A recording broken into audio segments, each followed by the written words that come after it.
given what had happened in 2008 to the world economy, they were all touching on a closer relationship between the powers, so to speak, yeah, in the industrial, commercial, and other aspects of our lives, our development, and so on.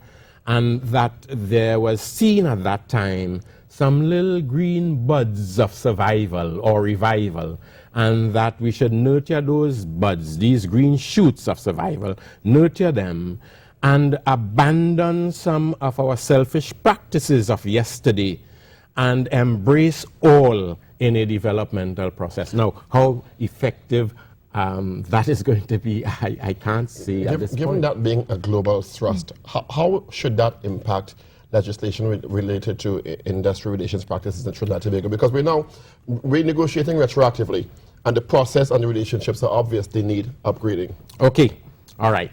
Let me make the point that, and I'm glad that you've reminded me, that the negotiations that are taking place now, it's for a period that is past. And if we reside too much in the past, the future is going to end up being in the past, and we will be standing on the same spot. You get my point? We need to be moving forward. At this time, the Ministry of Labor and Small and Micro Enterprise Development is pursuing the incorporation of a new system, yes, of relationship. That's the best way that I can put it.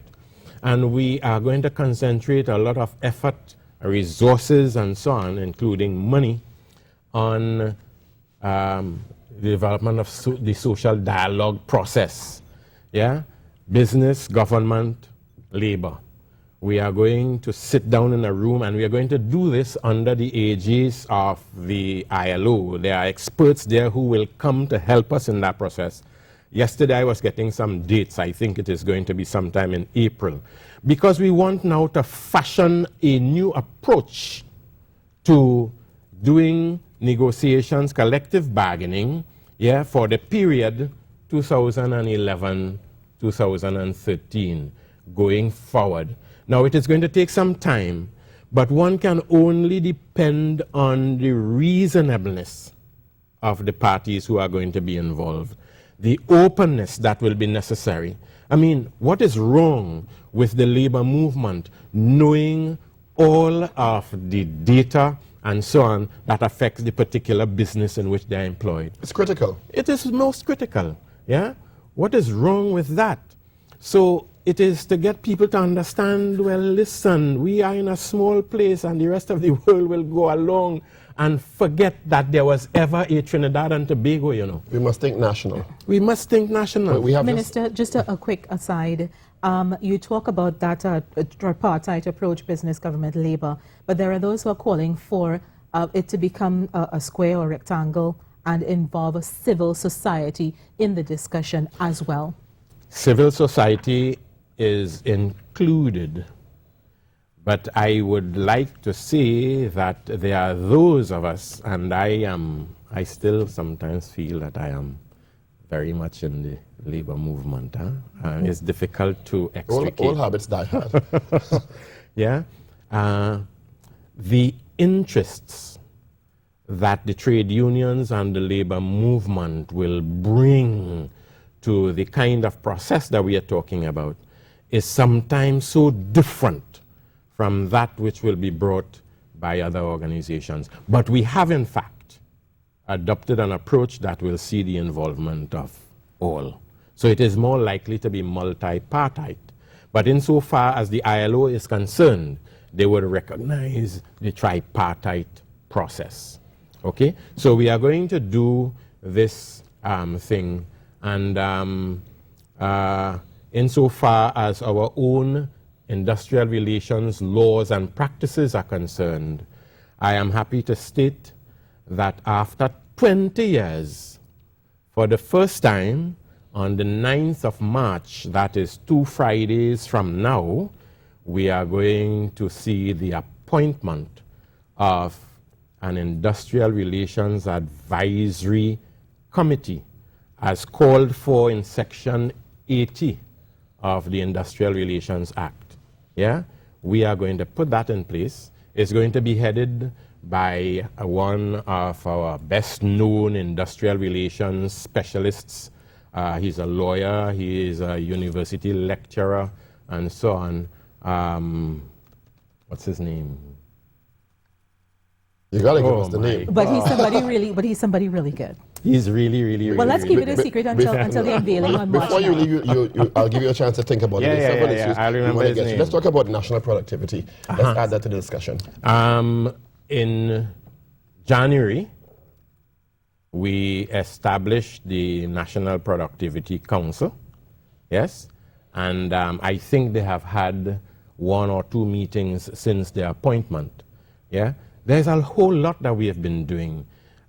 We took a bit of time to put the National Productivity Council in place because there was some confusion in some minds about competitiveness and economic development and so on, and whether the National Productivity Council should not be in the same sphere as the competitive body and so on. That has been resolved, and we now have the Productivity Council appointed and set to work.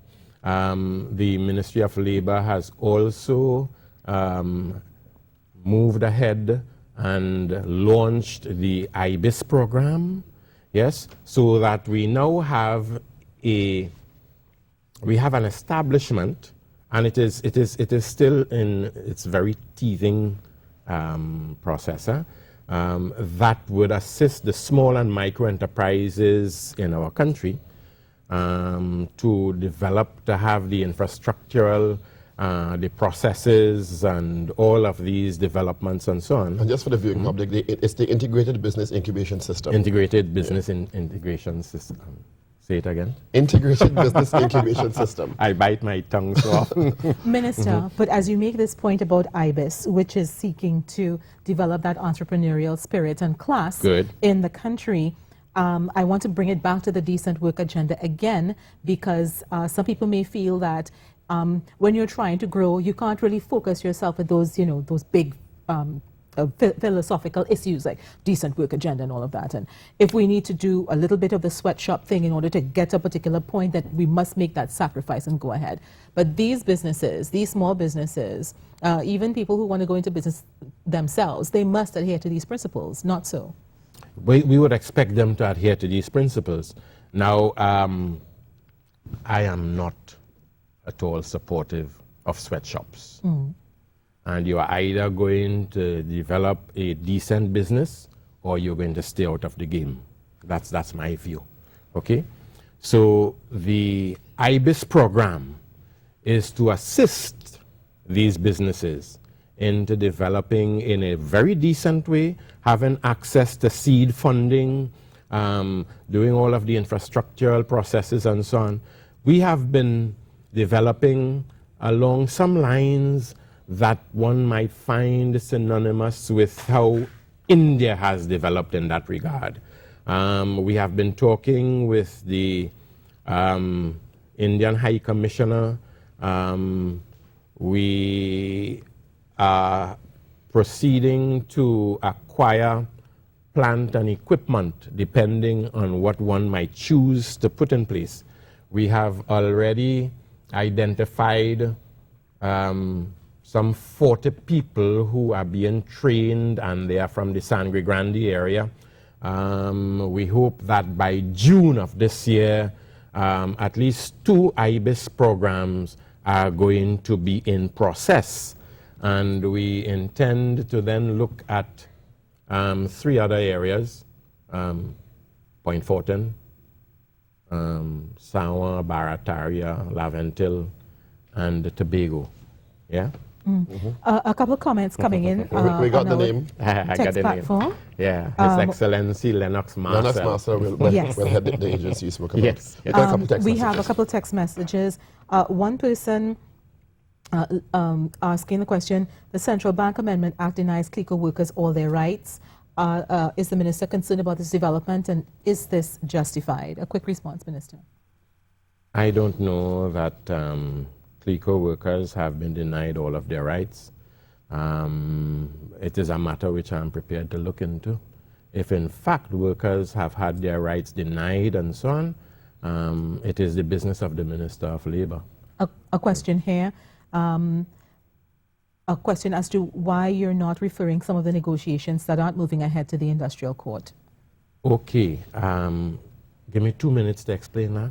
Absolutely. Okay. Now, the process is that the parties, employer and union, will meet at the bilateral level, and they will come to the point where they either agree or they fail to agree. And where they fail to agree, they will report the existence of a dispute to the Ministry of Labour and Small and Micro Enterprise Development. The Minister of Labour, under the appropriate section of the IRA, will get the parties together, and we will have 14 days within which to settle that issue. If it is not settled within 14 days, parties might well agree to extending the period of conciliation. But upon parties coming to the point where perhaps, or the conciliator feels that no useful purpose will be served in continuing the dialogue, an unresolved certificate is issued, and either party, in particular sectors, and I must explain that too, either party would have the right to institute lockout on the part of the employer or strike action on the part of the union and the workers. Legal strike action. Legal strike action. And they do this within 7 days after the closure of the conciliation process, and you allow for 1 dead day, I think they call it 1 dead day. That would allow for the issuing of the unresolved certificate. Okay. If within that 7-day period, neither one, the employer nor the union, were to institute legal action, legal lockout or legal strike, then the matter proceeds to the industrial court. Yes? We run out of time. I just want 10 seconds to answer 2 questions. Almost impossible.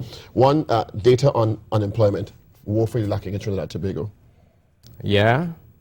I think that the unemployment figure is at this time, the official unemployment figure, at 6.7% or something like that. Some say it's outdated. We have not been having as regular reports and all of the processes as we ought to have. And I think that is being worked upon by the Central Statistical Office. Final question, minimum wage. Any possible movement on that? Well, you know, one of the first actions of this new government was the improvement of the minimum wage from $9 to $12.50 per hour. And that was effected the first